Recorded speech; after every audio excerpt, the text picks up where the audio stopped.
Welcome back. સારા વરસાદથી ચરોતરની જીવાદોરી વાત્રક નદી છલકાઈ છે। વાત્રક નદીના મનમોહક દ્રશ્યો સામે આવ્યા છે। ઉપરવાસના વરસાદને કારણે વાત્રક નદી બે કાંઠે થઈ।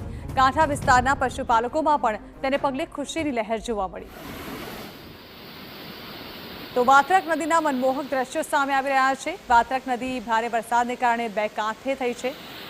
કાંઠા વિસ્તારના પશુપાલકોમાં પણ વાત્રક નદીની આ તસવીરો જોઈને ખુશીની લહેર જોવા મળી રહી છે। ચરોતરની જીવાદોરી સમાન છે વાત્રક નદી, જે ભારે વરસાદને પગલે છલકાઈ છે। ચોમાસાનો માહોલ બરાબરનો જામ્યો છે ત્યારે મેઘરાજા ચારે તરફ મહેરબાન થતા જોવા મળી રહ્યા છે। ઉપરવાસમાં જે રીતે વરસાદ વરસી રહ્યો છે તેના કારણે નદીઓની અંદર નવા નીરની આવક જોવા મળી રહી છે। વાત કરવામાં આવે ખેડા જિલ્લાની, તો ખેડા જિલ્લાની ચરોતરની જીવાદોરી સમાન વાત્રક નદીની અંદર નવા નીરની આવક જોવા મળી રહી છે। જે રીતે દ્રશ્યો અત્યારે જોઈ રહ્યા છો, ખૂબ નયનરમ્ય નજારો અત્યારે વાત્રક નદીનો જોવા મળી રહ્યો છે। ધર્મેન્દ્ર કપાસી, TV9 ખેડા।